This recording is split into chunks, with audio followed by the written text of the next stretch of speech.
Shalom Bapak Ibu semua. Selamat sore, selamat kita bergabung dalam ibadah PA pada saat sore hari ini. Terima kasih kepada Bunda atas kepercayaannya kami melayani, juga sudah membuka rumahnya bagi kita untuk kita ber-PA pada saat sore hari ini. Kita akan mulaikan ibadah kita. Mari kita menyiapkan hati kita datang kepada Tuhan. Kita mau bersekutu kepadanya dengan segenap hati. Walaupun mungkin kita masih dalam suasana duka, kita ingat saudara kita yang sedang duka, tapi kiranya penghiburan Tuhan, kekuatan baru Tuhan menyertai setiap kehidupan kita. Kita naikkan pujian indah bersama Tuhan. Hanya dekat Allahku, rasa tenang hatiku.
Ku ingin selalu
kami Tuhan, di tempat ini, di tempatnya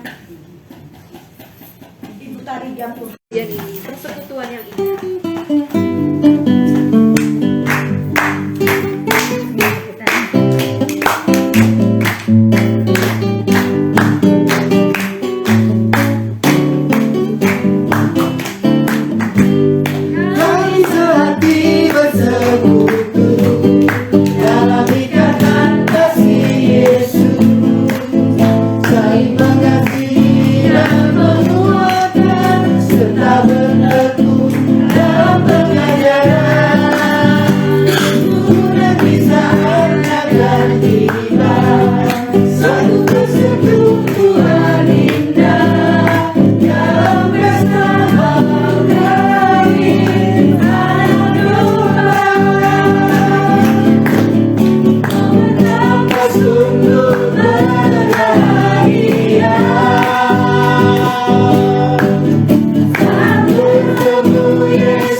Penuh kasih.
Tuhan.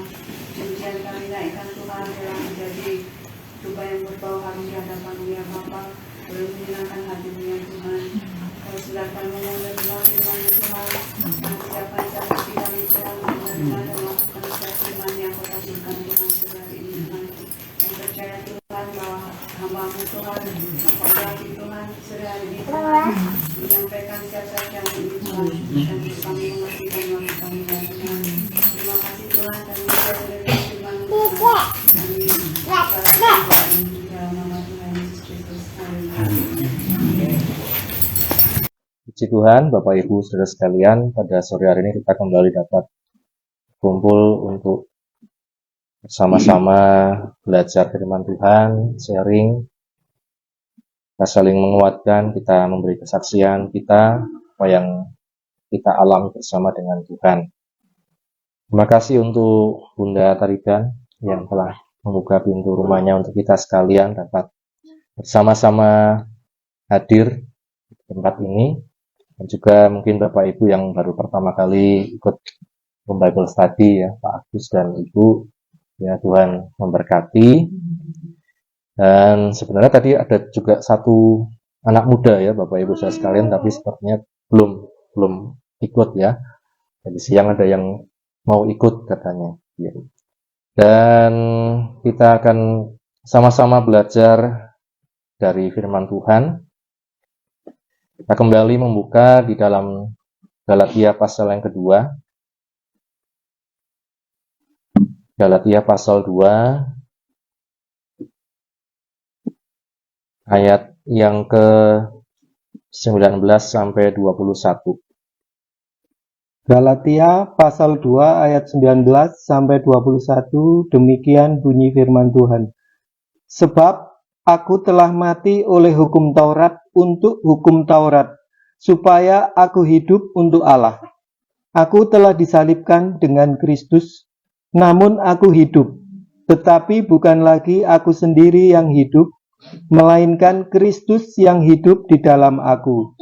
Dan hidupku yang kuhidupi sekarang di dalam daging adalah hidup oleh iman dalam Anak Allah yang telah mengasihi aku dan menyerahkan dirinya untuk aku. Aku tidak menolak kasih karunia Allah, sebab sekiranya ada kebenaran oleh hukum Taurat, maka sia-sialah kematian Kristus. Amin. Terima kasih Bang Iwan. Berbahagia setiap kita yang baca, mendengar, dan juga yang melakukan firman Tuhan. Kita masih dalam ayat-ayat yang sudah kita bahas di waktu yang lalu Bapak Ibu. Dan kita melihat apa yang dikatakan oleh Rasul Paulus di sini. Aku telah disalibkan dengan Kristus. Dikatakan aku telah disalibkan dengan Kristus. Apa yang kita lihat di sini, bahwa kita mendapatkan ini semua, kita bisa mengklaim ini semua tentu bukan karena kita sudah juga mengalami peristiwa salib. Bukan karena kita disalibkan di Golgota juga atau di tempat lain. Tetapi oleh iman.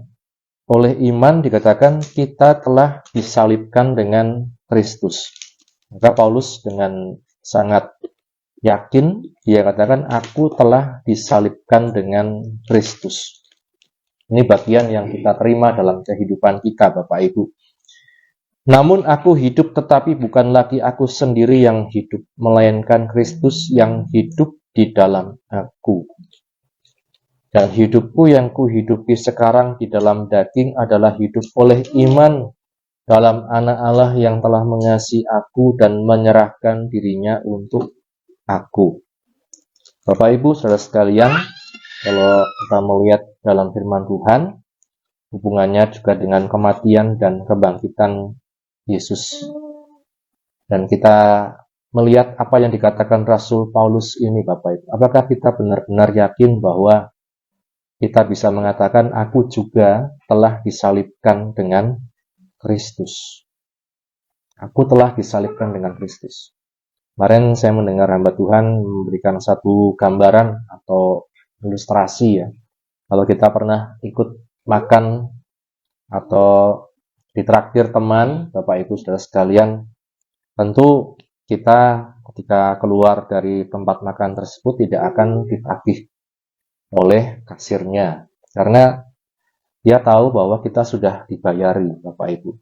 Kita sudah dibayari, apa yang kita makan, apapun itu sudah dibayari oleh teman kita, karena kita ditraktir. Ini jadi gambaran Bapak Ibu Saudara sekalian, apa yang dikerjakan Yesus dalam kehidupan kita, bahwa ketika dia disalib, maka bukan sekedar untuk dia sendiri, tetapi untuk setiap orang berdosa. Maka kita dapat juga mengatakan, aku telah disalibkan dengan Kristus. Kita baca perbandingannya di Roma pasal 6 ayat yang ketiga dan seterusnya. Roma pasal 6 ayat 3 dan seterusnya, demikian bunyi firman Tuhan. Atau tidak tahukah kamu bahwa kita semua yang telah dibaptis dalam Kristus telah dibaptis dalam kematiannya? Dengan demikian kita telah dikuburkan bersama-sama dengan Dia oleh baptisan dalam kematian, supaya sama seperti Kristus telah dibangkitkan dari antara orang mati oleh kemuliaan Bapa, demikian juga kita akan hidup dalam hidup yang baru. Sebab jika kita telah menjadi satu dengan apa yang sama dengan kematiannya, kita juga akan menjadi satu dengan apa yang sama dengan kebangkitannya. Karena kita tahu bahwa manusia lama kita telah turut disalibkan, supaya tubuh dosa kita hilang kuasanya, agar jangan kita menghambakan diri lagi kepada dosa. Sebab siapa yang telah mati, ia telah bebas dari dosa.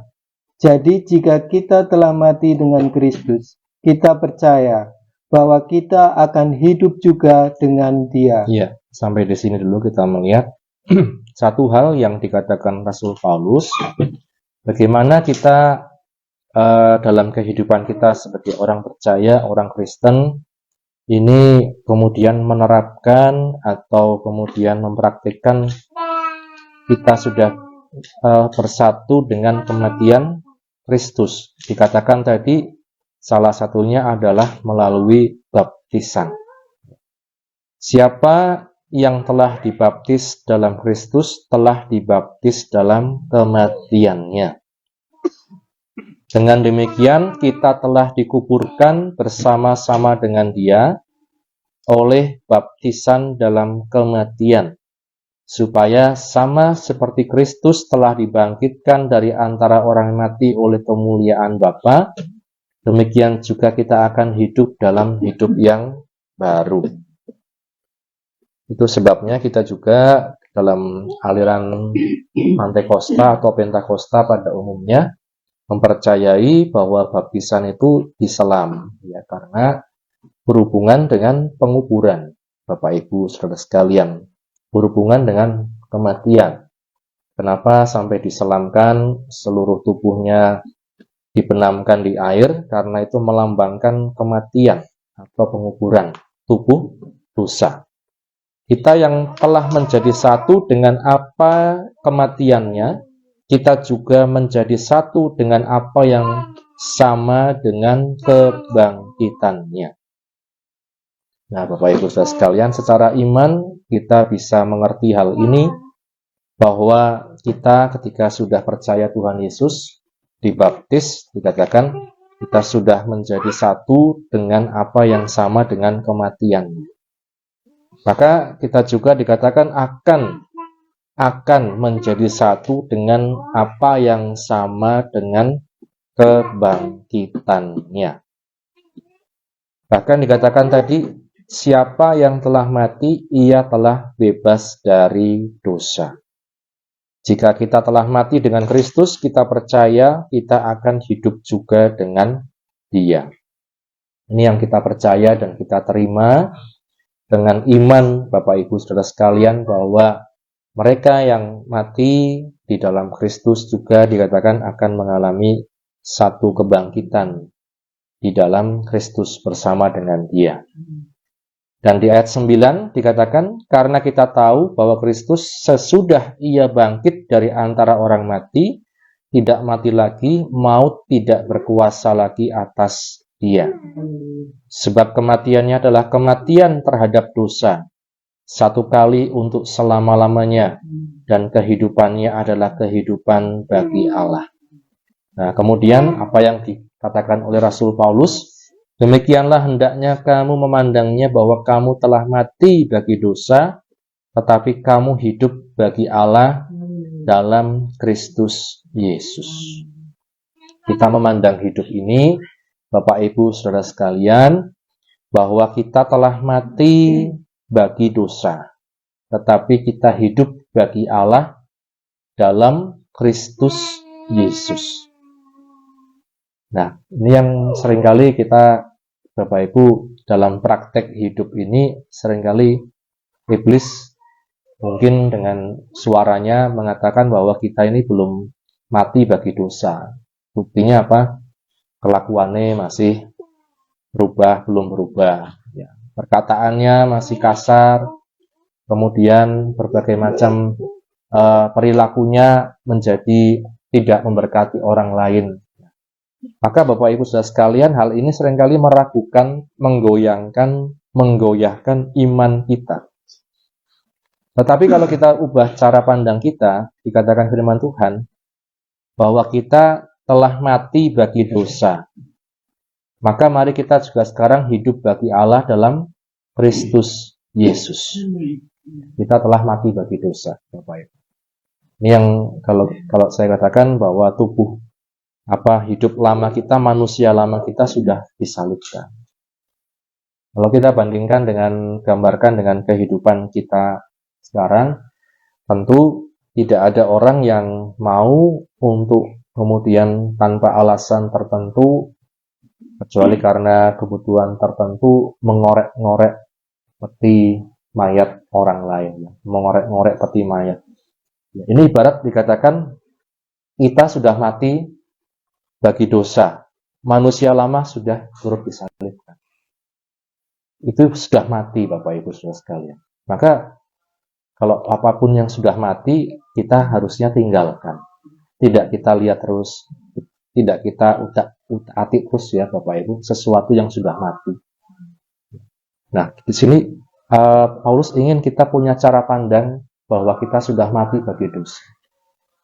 Kekuatan kita untuk menjadi manusia yang lebih baik, berubah, Bapak Ibu Saudara sekalian, bukan lewat kekuatan kita, tetapi menyerahkan anggota tubuhmu kepada dosa untuk dipakai sebagai senjata kelaliman. Tetapi serahkanlah dirimu kepada Allah sebagai orang yang dahulu mati tetapi yang sekarang hidup, dan serahkanlah anggota tubuhmu kepada Allah untuk menjadi senjata kebenaran. Kalau kita kembali ke Galatia 2 tadi, Bapak Ibu, dikatakan di ayat yang ke-20 tadi, namun aku hidup tetapi bukan lagi aku sendiri yang hidup, melainkan Kristus yang hidup di dalam aku. Dan hidupku yang kuhidupi sekarang di dalam daging adalah hidup oleh iman di dalam Anak Allah yang mengasihi aku dan menyerahkan dirinya untuk aku.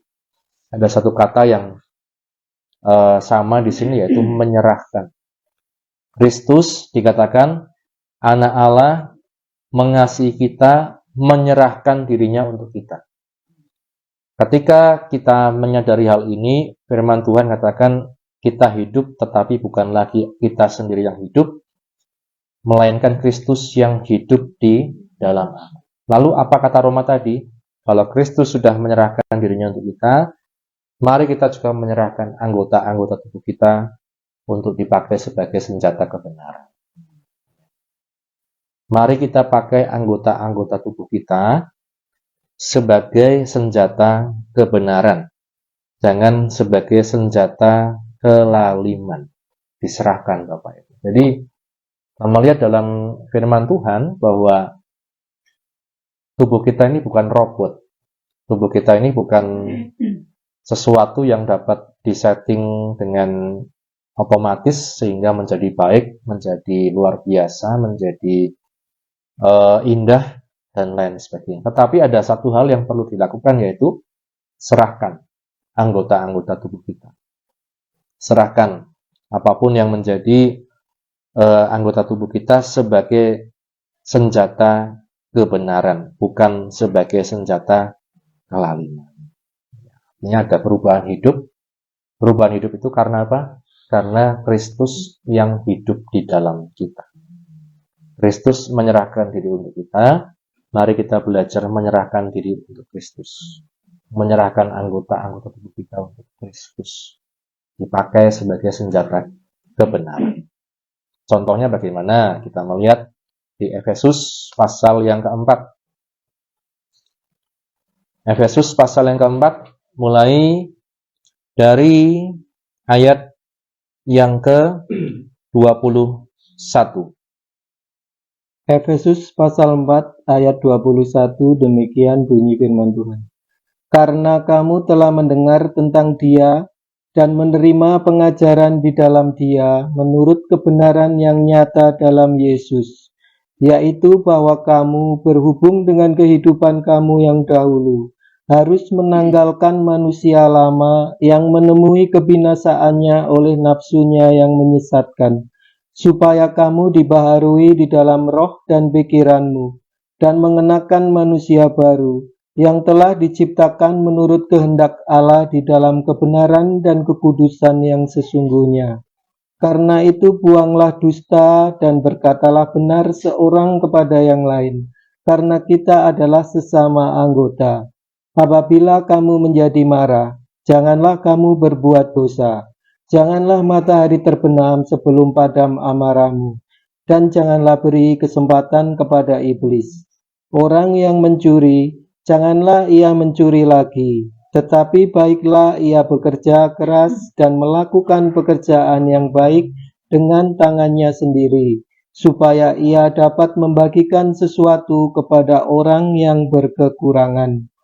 Janganlah ada perkataan kotor keluar dari mulutmu, tetapi pakailah perkataan yang baik untuk membangun di mana perlu, supaya mereka yang mendengarnya beroleh kasih karunia. Iya, sampai di situ kita baca, Bapak Ibu Saudara sekalian, yaitu bahwa kamu berhubung dengan kehidupan kamu yang dahulu harus menanggalkan manusia lama yang menemui kebinasaannya oleh nafsunya yang menyesatkan, supaya kamu dibaharui di dalam roh dan pikiranmu dan mengenakan manusia baru. Bagaimana caranya pembaharuan ini, Bapak Ibu? Dengan kita memandang bahwa kita sudah mati bagi dosa. Kehidupan lama kita dikatakan sudah masa lalu. Bukankah di dunia ini juga begitu ya, seringkali lagunya. Masa lalu, ya, biarlah masa lalu. Ya. Nah, Bapak Ibu Saudara sekalian, seringkali kita korek-korek gitu ya, masa lalu. Seringkali mungkin kelingan, ya, kelingan yang lalu-lalu. Tapi firman Tuhan katakan masa lalu biarlah berlalu. Nah, Bapak Ibu Saudara sekalian, firman Tuhan katakan mari kita dikatakan dibaharui di dalam roh dan pikiran kita, mengenakan manusia baru. Contohnya, misalnya anggota tubuh kita apa, Bapak Ibu? Dikatakan ada misalnya mulut. Ya. Firman Tuhan katakan di mulut itu bisa berkata dusta, bisa berkata benar. Yang dusta dibuang, berkatalah benar. Nah, gitu Bapak Ibu. Buanglah dusta, berkatalah benar seorang kepada yang lain. Kemudian kalau menjadi marah, jangan sampai berbuat dosa. Artinya marahnya terkontrol, Bapak. Marah karena hal yang memang harus marah itu wajib, ya, perlu. Tapi jangan sampai tidak terkontrol. Kemudian apa dikatakan? Orang yang mencuri, janganlah mencuri lagi. Misalnya ini tangan, keinginan hati, dan lain sebagainya. Tetapi sebaliknya, ia bekerja, baiklah ia bekerja keras, melakukan pekerjaan yang baik dengan tangannya sendiri, supaya ia dapat membagikan sesuatu kepada orang yang berkekurangan. Dalam arti lain, bertobat, Bapak Ibu Saudara. Bertobat itu seperti apa? Berbalik arah. Tadinya mengambil sesuatu dengan tangannya, mencuri.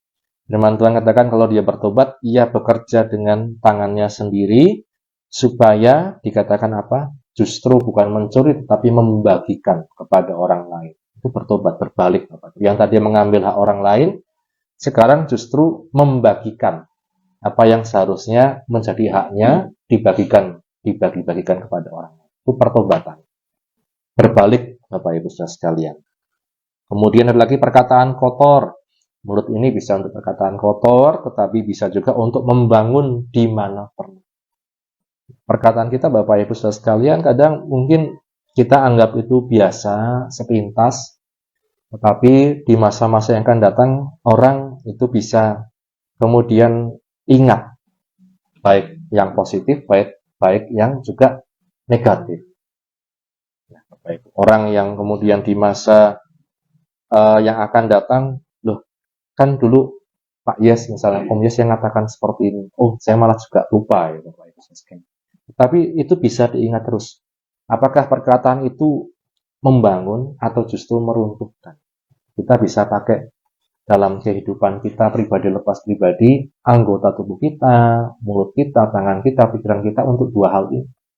Mau kita pakai untuk yang baik atau mau pakai untuk yang tidak baik. Serahkan untuk yang baik sebagai senjata kebenaran. Itu yang dikatakan Rasul Paulus, bahwa dikatakan tadi, hidupku bukan aku lagi, tapi Kristus yang hidup di dalam aku. Yang mengubah itu Kristus di dalam kehidupan kita pribadi lepas pribadi. Kalau kita melihat dalam firman Tuhan, misalnya ada banyak contoh Bapak Ibu.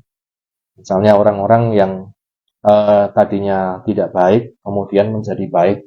Orang-orang yang tadinya kalau dalam bahasa sehari-hari itu ora kanggo, ya. Orang-orang yang tidak kanggo sama sekali, tapi justru dikatakan pada akhirnya mereka terpakai. Salah satunya kalau kita melihat adalah yang namanya Onesimus. Onesimus. Kita buka dalam Filemon sesudah Titus, sebelum Ibrani. Hanya satu pasal. Filemon 1 ayat 8 sampai 11. Filemon pasal 1 ayat 8 sampai 11, demikian bunyi firman Tuhan. Permintaan Paulus kepada Filemon mengenai Onesimus. Karena itu, sekalipun di dalam Kristus aku mempunyai kebebasan penuh untuk memerintahkan kepadamu apa yang harus engkau lakukan. Tetapi mengingat kasihmu itu, lebih baik aku memintanya daripadamu. Aku, Paulus, yang sudah menjadi tua, lagi pula sekarang dipenjarakan karena Kristus Yesus, mengajukan permintaan kepadamu mengenai anakku yang kudapat selagi aku dalam penjara, yakni Onesimus. Dahulu memang dia tidak berguna bagimu, tetapi sekarang sangat berguna baik bagimu maupun bagiku. Iya, kita melihat Bapak Ibu ada seorang di sini yang namanya Onesimus. Siapakah Onesimus ini? Dikatakan dia teman Paulus di penjara. Sama-sama di penjara. Kalau Paulus karena ajarannya mungkin digugat orang, tidak sesuai dengan orang-orang Yahudi sehingga dipenjarakan, dicari-cari kesalahannya. Tapi kalau Onesimus karena memang dia melakukan hal yang tidak sesuai dengan hukum. Nah, maka dikatakan Onesimus ini juga dia kalau dalam cerita-cerita tradisi, cerita-cerita waktu itu dikatakan dia adalah hamba Filemon. Dia lari dari tuannya, kemudian melakukan hal yang buruk, kemudian akhirnya dipenjara. Dipenjara ketemu siapa? Ketemu Paulus. Akhirnya bagaimana ceritanya? Akhirnya Onesimus ini bertobat. Lalu kemudian apa yang diminta oleh Paulus? Kebetulan Paulus juga tahu si Filemon, tuannya Onesimus. Bapak Ibu, ketika ada orang yang mungkin pernah dulu bersama dengan kita, mungkin ya kalau dalam pekerjaan orang yang kerja sama kita, kemudian dia lakukan kesalahan, kemudian kepentok, ya Bapak Ibu sekalian, seringkali kita nalurinya jangan sampai kembali lah. Ya. Kalau bisa, ojo balik maneh lah, wis bermasalah, wis merugikan dan lain sebagainya. Dan di sini ternyata Onesimus bertemu dengan Paulus dan dia bertobat di penjara. Akhirnya Paulus tulis surat kepada Filemon, tuannya Onesimus, dikatakan, aku mengajukan permintaan kepadamu tentang anakku yang kudapat selagi di penjara, dalam tanda kutip anak rohani ya Bapak Ibu. Dahulu dia tidak berguna bagimu, tetapi sekarang sudah sangat berguna baik bagimu maupun bagiku. Ada perubahan, Bapak Ibu. Dari orang yang bernama Onesimus ini. Yang dulu orang kanggo, dianggap sampah masyarakat, dianggap penyakit. Ternyata sekarang mengalami perjumpaan dengan Tuhan lewat Paulus di penjara, di tempat yang tidak enak. Akhirnya dia berubah. Kemudian disuruh Paulus kembali kepada tuannya. Dan dituliskan kepada Filemon, terimalah Onesimus ini. Dulu memang dia tidak berguna, tapi sekarang sudah berubah, sudah berguna. Bapak Ibu Saudara sekalian, artinya ada perubahan. Memberikan kesempatan kedua, memberikan kesempatan yang baru kepada orang yang dulu pernah melakukan kesalahan. Nah, ini yang seringkali tidak mudah dalam kehidupan kita sebagai manusia. Kalau orang sudah pernah salah sama kita langsung blacklist istilahnya ya. Kalau di WA mungkin sudah diblok ya, nomornya sudah diblok. Mungkin kalau sudah di blacklist. Tapi kita dikatakan firman Tuhan adalah kalau kita dalam Kristus selalu berikan ruang untuk perubahan, ruang untuk perbaikan. Sampai kapan orang itu punya kesempatan berubah? Sampai dia mati, Bapak Ibu sekalian. Ada mungkin yang kesempatannya selama masih muda sudah berubah. Ada yang mungkin kesempatannya waktu berkeluarga terus berubah. Ada mungkin yang kesempatannya pada akhirnya waktu hampir mati baru bertobat, Bapak Ibu. Tapi kita jangan sampai menjadi orang yang kayak orang mungkin berubah, kayak orang mungkin bertobat. Ya, Bapak Ibu. Setiap orang punya kesempatan untuk berubah, untuk bertobat. Termasuk Onesimus. Onesimus. Nah, di sini Bapak Ibu Saudara sekalian kita belajar ada perubahan. Karena apa? Aku hidup bukan lagi aku yang hidup, tetapi Kristus yang hidup dalam aku. Nah, Bapak Ibu Saudara sekalian, ada banyak contoh lagi. Misalnya perempuan Samaria, misalnya Zakheus, dan juga orang-orang lain yang mereka mempunyai masa lalu yang kelam. Tetapi karena perjumpaan dengan Kristus, perjumpaan dengan Yesus, mereka berubah. Di sekitar kita pun mungkin ada orang-orang seperti ini, yang mereka mungkin sedang dalam kondisi yang tersesat, ya mungkin sedang, kalau istilah sekarang ada domba yang terhilang, ya. Kalau istilah terbaru lagi ada domba terhealing, Bapak Ibu sekalian. Jadi dombanya bukan hilang tapi lagi healing. Nah itu Bapak Ibu. Jadi kita berikan ruang dalam hati kita setidaknya untuk mengampuni. Orang yang pernah salah sama kita, apakah kita bisa ampuni? Orang yang pernah mungkin berbuat yang nggak enak, siapapun lah. Apakah kita juga punya ruang sedikit di situ untuk mengampuni, untuk dia bisa berubah, untuk dia bisa mengalami sebuah kehidupan yang baru. Lewat firman Tuhan ini, seperti yang dikatakan Rasul Paulus tadi, mari kita pun belajar, hidup kita bukan tentang aku lagi, tetapi Kristus yang hidup di dalam. Dan hidupku yang kuhidupi sekarang adalah hidup oleh iman, bukan karena kita sudah disalib di kayu, tetapi Kristus yang sudah disalib, kita beriman pada Kristus, disitulah dikatakan kita pun telah mati. Matinya apa? Mati bagi dosa. Hidup bagi Allah. Kiranya firman Tuhan ini menjadi berkat untuk setiap kehidupan kita. Dan mari sama-sama kita juga akan sharing, Bapak Ibu, menyaksikan cinta kasih Tuhan dalam kehidupan kita pribadi lepas pribadi. Amin. Ini yang pertama, saya memberikan kesempatan untuk tuan rumah ini tidak menyampaikan. Shalom. Shalom. Selamat sore. Saya bersyukur sekali pada kesempatan sore hari ini dapat melaksanakan atau ketempatan HBS, sehingga rumah saya ini tidak sepi lagi, ada suara-suara, ada nyanyi-nyanyi bersama gitu, biasanya ya sendiri.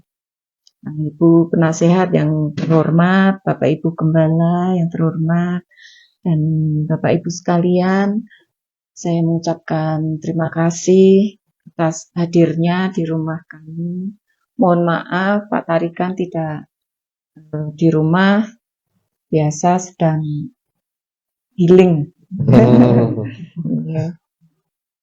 Dan saya juga mengucapkan terima kasih kepada Ibu Gembala yang saya todong langsung, tembak langsung ya, Sebetulnya rencana sih Mbak Iin yang akan melayani memimpin pujian, tetapi terus saya nodong Bu Gembala langsung bersedia. Bukannya saya tidak bisa, tapi saya tidak mampu. Gitu. Maka terima kasih sekali Bu Gembala, Bapak Ibu Gembala, Tuhan memberkati. Untuk kesaksiannya, saya katakan satu kalimat, Tuhan itu baik. Sekalipun saya belum sesuai dengan firman Tuhan. Seperti tadi, hidup saya bukanlah saya lagi, tetapi Kristus yang ada di dalam saya. Belum sepenuhnya Kristus itu ada di dalam saya. Buktinya, saya masih sering menggunakan akal pikiran saya, logika saya. Saya masih sering menggunakan kekuatan saya sendiri, sehingga saya jatuh, bangun, ya. Kadang saya juga masih mengeluh, bukannya bersyukur. Jadi saya belum, di dalam hidup saya ini belum sepenuhnya memberikan ruang untuk Kristus. Nah, pelajaran firman pada sore hari ini memberkati saya, membuat saya harus lebih merenung, lebih menyadari untuk bisa memberikan ruang lebih lagi sampai semua segi kehidupan saya dikuasai oleh Tuhan, dipimpin oleh Tuhan. Demikian saja, terima kasih. Terima kasih Bunda, kesaksiannya memberikan kekuatan bagi kita untuk terus menjalani hidup ini hari demi hari, belajar berproses bersama dengan Tuhan. Silakan Bapak Ibu yang ingin bersaksi.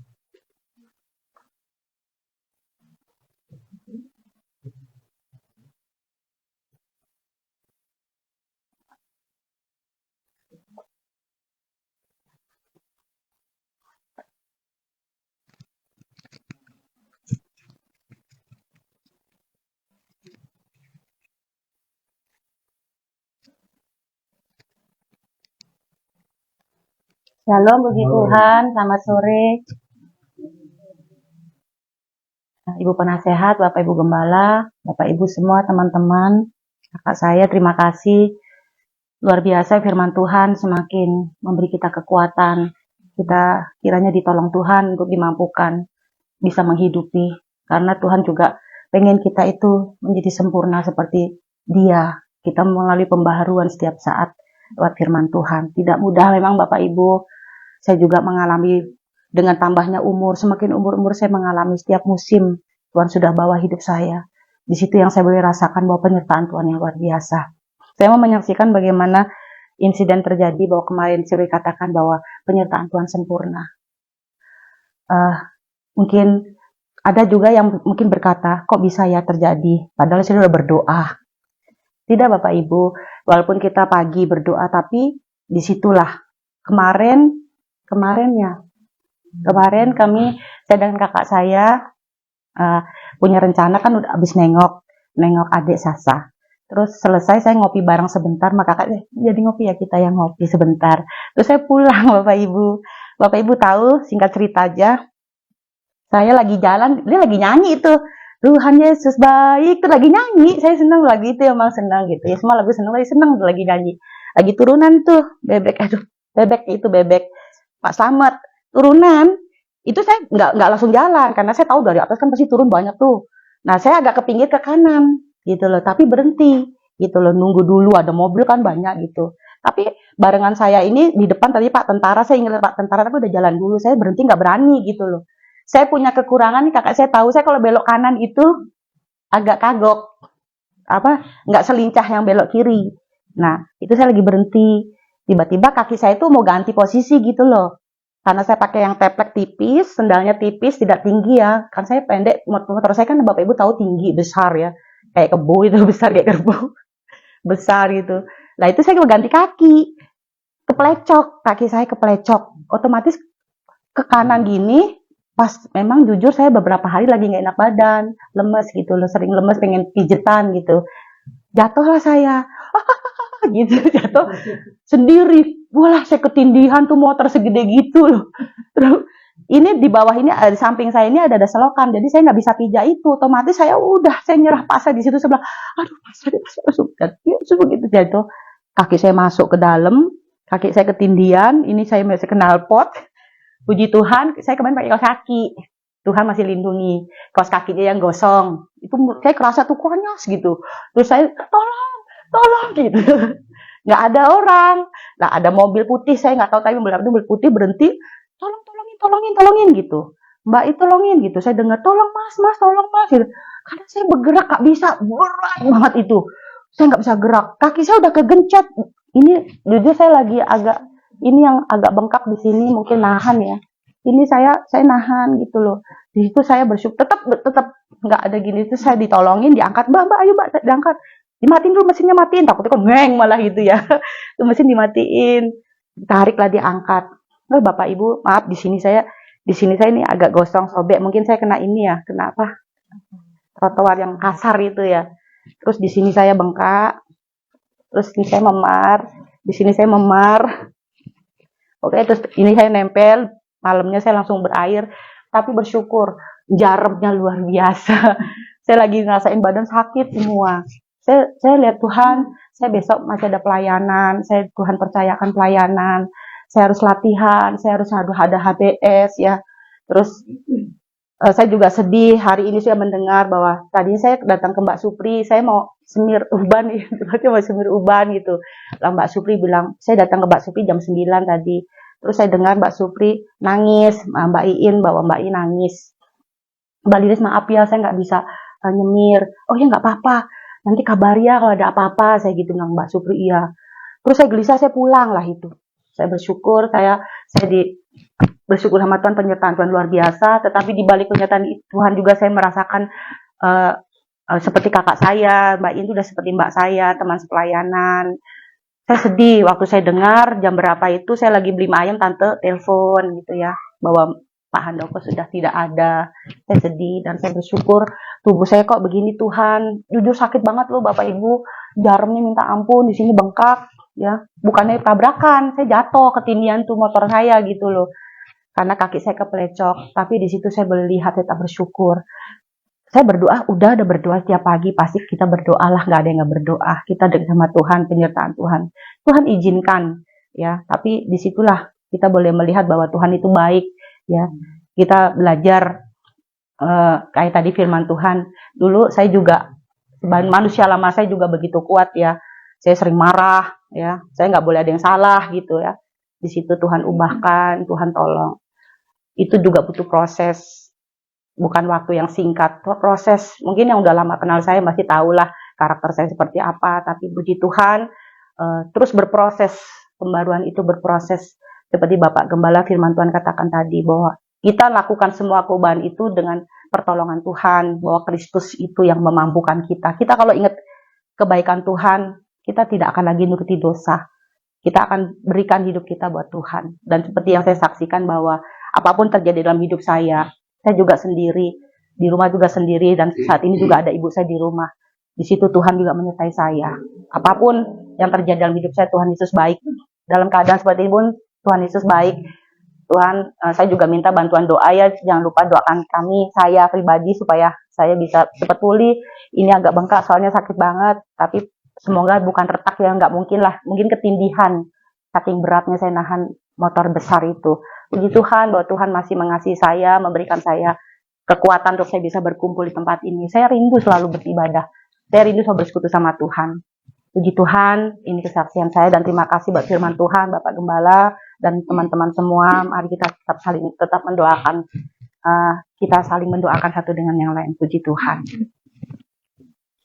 Terima kasih kesaksiannya, kembali menunjukkan pemeliharaan Tuhan, perlindungan Tuhan pun mengalami jatuh ya. Kita percaya perlindungan Tuhan ada di sana dan Tuhan yang menolong untuk pemulihan Lilis. Silakan Bapak Ibu, ada lagi yang mau bersaksi? yang habis kemarin Om Yesi yang apa? Manunggal kalau Gusti itu loh Om. Nah itu diantaranya. Kalau di Kristen itu ada ndai manunggal kalau Gusti itu. Nah kalau saya itu kan ya itu kalau di Kristen itu bahasanya bukan manunggal Gusti, tapi hidup baru. Hidup yang baru itu kita dah ibaratnya itu kita dah satu sama Tuhan. Apa yang Tuhan inginkan kita lakukan. Cuman bakal Gusti selama hidup di dunia ini. Kalau orang Kristen ya seperti itu, hidup baru. Hidup baru itu ya intinya yang hidup lama itu ditinggalkan. Yang tadi Om Yes bilang ya, yes itu yang tadinya pemarah jadi cuma marah. Marah itu kan marah-marah terus. Kalau marah kan ya boleh marah tapi kan tidak boleh berbuat dosa. Kayak Tuhan Yesus kan juga marah juga tapi kan tidak enggak benar kan juga marah juga kan. Tapi tidak pemarah gitu loh. Dikit marah itu malah apalagi marahnya membabi buta itu malah bahaya lagi kan. Lalu dia katakan lagi surganya Kristen tuh bagaimana? Nah ini surganya Kristen itu ya di sini. Di sini bagaimana kok? Ya di sini. Kalau kamu merasa damai sejahtera, ada penyertaan Tuhan, itu surga. Tapi kalau kamu hidupnya itu merana, hidup kamu itu seakan-akan itu ada sesuatu yang kamu tidak bisa mengampuni, ya itu kamu bukan di surga. Yaitu apa? Saya ngambil itu tuh dari pada waktu Tuhan Yesus disalib itu kan ngomong sama yang di sampingnya itu, kalau kamu pada hari ini juga kamu di dalam Firdaus. Itu memang Firdaus sudah ada. Memang kamu langsung ada damai sejahtera dalam diri penjahat itu. Kalau menerima Tuhan Yesus. Intinya kalau kamu menerima Tuhan Yesus itu ada damai sejahtera. Nah, sejahtera itulah surganya kamu. Di sini bagaimana? Ya di sini. Di tempat ini enggak di sini. Tuhan Yesus enggak mengatakan ya di sini tuh ada suasana damai, itu damai sejahtera kalau kamu mengampuni musuh kamu. Tapi kalau kamu tak mengampuni musuh kamu, ya intinya kamu di dalam neraka, di dalam hukuman. Ya intinya saya bisa mungkin itu menjelaskan kepada orang itu tuh dia itu mudeng itu. Maksudnya gini, surga itu kan gambaran kan banyak sekali yang katakan surga itu kan Taman Eden, surga luka, Taman Allah. Nah itu ya itu kedamaian.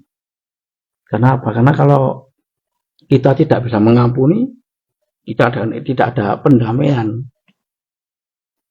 Dia tuh kalau saya sudah membunuh tuh bagaimana kok ini? Nah itu karena orang kalau sudah dibunuh itu dia darahnya tuh berteriak seperti Habel. Dia berteriak, dia minta tuntutan. Makanya harus ada pendamaian. Yang bisa mendamaikan ya Tuhan Yesus itu. Makanya kalau kamu tidak ada di dalam Tuhan Yesus, tidak ada pendamaian kamu sama orang mati. Kamu akan dituntut terus pasti kamu sama yang meninggal itu.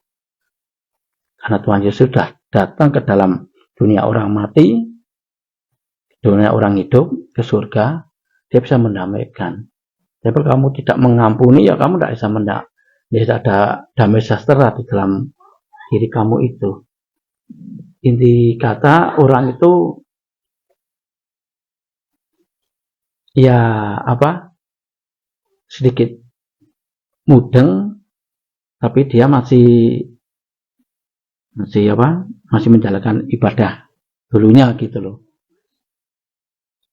Ya, saya bilang kalau kamu masih kamu percaya sama Tuhan Yesus enggak? Ya percaya. Kalau kamu percaya, ya kamu ibadahnya, ya kamu ngomongnya jangan ngomong yang itu, ngomong ibadah ya Tuhan Yesus saja. Kamu sholat ya nggak apa-apa, tapi sholatnya tuh ngomongnya Tuhan Yesus. Tapi bingung kan, Tuhan dia mau ke dia kan ya ibadahnya tuh ya sholat, tapi kan yang disebutkan Tuhan Yesus gitu kan, dengan Allahnya mereka gitu. Ya inti kata itu Tuhan Yesus datang ya tidak membawa agama, intinya membawa keselamatan, damai sejahtera itu. Ya intinya kamu kalau ibadah ya ibadah, tapi kamu kan ngomongnya tidak seru-seru, tidak apa keras-keras gitu loh. Ngomongnya ya pelan-pelan tidak apa-apa. Intinya kamu ya apa tetap percaya sama Tuhan Yesus. Nanti kalau kamu mantap ya kamu tetap dibaptis, harus dibaptis. Karena saksi ya. Jadi apa? Saksi di surga ya Om Yus. Di surga ada air juga, saksi juga. Mungkin gitu aja Om Yus. Kesaksian saya bincang-bincang sama orang gitu. Terima kasih Pak Din kesaksiannya. Yang dalam kehidupan kita sering terjadi perbincangan itu baik pertanyaan-pertanyaan. Dan kita terus berada di dalam Tuhan Yesus, itu yang menjadi pokok keselamatan di dalam kehidupan kita. Mungkin begitu dulu Bapak Ibu untuk kesaksian pada sore hari ini. Dan terima kasih, dan kita akan berdoa siapa. Bapa kami dalam kerajaan surga, Bapa yang mulia, Bapa yang kami panggil di dalam nama Tuhan kami Yesus Kristus. Tuhan yang sangat baik bagi kehidupan kami. Kami mengucap syukur pada sore hari ini Tuhan. Kami boleh melaksanakan ibadah HBS. Kami boleh memuji nama Tuhan. Kami boleh mendengarkan kebenaran firman Tuhan. Dan kami boleh sharing Bapa tentang firman-firman yang untuk kami lebih mengerti Tuhan. Terima kasih Bapa. Kiranya firman juga sharing-sharing yang sering kami laksanakan, kiranya menguatkan iman kami Tuhan, meneguhkan hati kami Tuhan, untuk kami tetap setia kepada Engkau Tuhan, dalam kami menghidupi hari demi hari. Firman yang kami dengar dapat kami lakukan, dapat kami kerjakan, dan dapat kami terapkan dalam kehidupan kami Tuhan. Tapi semua hanya oleh pertolongan-Mu ya Roh Kudus, untuk kami dapat melaksanakannya Tuhan. Tanpa Engkau Bapa, kami tidak dapat dan kami tidak mampu menjalankan semua firman-Mu Tuhan. Terima kasih Bapa. Terima kasih buat Bapak Gembala pada sore hari ini telah menjabarkan firman-Mu bagi kami, memberkati pelayanan beliau Tuhan, dalam penggembalaannya Tuhan. Kiranya pengurapan dari Roh Kudus-Mu selalu memberkati beliau Tuhan, memberikan kekuatan, hikmat, kemampuan, kesabaran bagi beliau dalam menggembalakan jemaat-Mu, dalam menguatkan iman jemaat-Mu, dan meneguhkan hati jemaat-Mu tetap setia. Dan ya Tuhan, berserta Ibu Gembala yang selalu mendampingi beliau Tuhan, Kau juga memberkati pelayanannya Tuhan, memberkati kehidupannya Tuhan, berikan hikmat, kebijaksanaan dalam menjalankan tugas sebagai Ibu Gembala dan mendampingi Bapak Gembala dengan baik Tuhan. Memberkati keluarga rumah tangga hamba-Mu beserta Ibu Gembala maupun juga memberkati putri mereka Mesia Tuhan. Terima kasih Bapa. Kami mengucap syukur juga memberkati Ibu Penasehat. Tuhan kiranya memberikan senantiasa Tuhan kekuatan, kesabaran bagi beliau, kekuatan iman juga Bapa, juga memberkati beliau dalam melayani Engkau juga Tuhan, juga memberikan perpanjangan umur, kesehatan, kekuatan bagi Ibu Penasehat. Berkati dalam mendampingi jemaat-Mu, dalam membimbing jemaat-Mu, juga Tuhan memberkati beliau dalam mendampingi anak-anak, menantu dan cucu Tuhan. Berikan perpanjangan umur bagi Ibu Penasehat Bapa, kesehatan, kekuatan bagi beliau. Juga Tuhan memberkati bagi Bapak Pendeta Elman yang ada di Salatiga. Tuhan memberkati kiranya keluarga rumah tangga hamba-Mu di Salatiga Tuhan. Memberkati Ibu Novi maupun Bibi Yusua Tuhan di Salatiga. Tuhan Juga terlebih pelayanan hamba-Mu Tuhan, kiranya pengurapan juga dari Allah Roh Kudus mengurapi hamba-Mu dalam pelayanannya Tuhan di Salatiga maupun di Paraan dimanapun beliau melayani, kiranya beliau menjadi berkat Bapa. Juga keluarga besar pastori dimanapun berada, Engkau yang menilik memberkatinya Tuhan, semua tanpa terkecuali. Diputus ya Bapa, setia kepada Engkau sangga saat ini Tuhan. Tuhan kiranya memberikan kekuatan, penghiburan bagi Mbak Iin Tuhan. Kau berikan kesabaran bagi Mbak Iin Tuhan. Juga bagi anak-anaknya, bagi PWKI maupun dalam pelayanan ibadah selanjutnya Tuhan. Tuhan, bilur-Mu Tuhan Yesus yang telah menyembuhkan, memberikan kesehatan, kekuatan, pemulihan bagi tubuh adik kami. Tuhan, terima kasih Bapa, kami mengucap syukur Tuhan. Juga kami berdoa bagi Ibu Tarigan, yang telah menyediakan tempat bagi kami, membuka pintu bagi kami untuk kami dapat beribadah HBS di tempat ini. Tuhan, kiranya Engkau memberkati Ibu Tarigan Tuhan, memberkati Bapak Tarigan juga, Tuhan memberkati anak-anak beliau Bapak, Andre, Mas Billy maupun Mas Senda Tuhan. Tuhan, Kau yang menjaga, melindungi anak-anak beliau Tuhan di luar kota maupun di luar negeri Tuhan. Biarlah Engkau sendiri ya Tuhan yang memimpin setiap kehidupan anak-anak Ibu Tarigan Tuhan. Tuhan, terima kasih. Biarlah Tuhan kasih setiamu, damai sejahtera-Mu, berkat.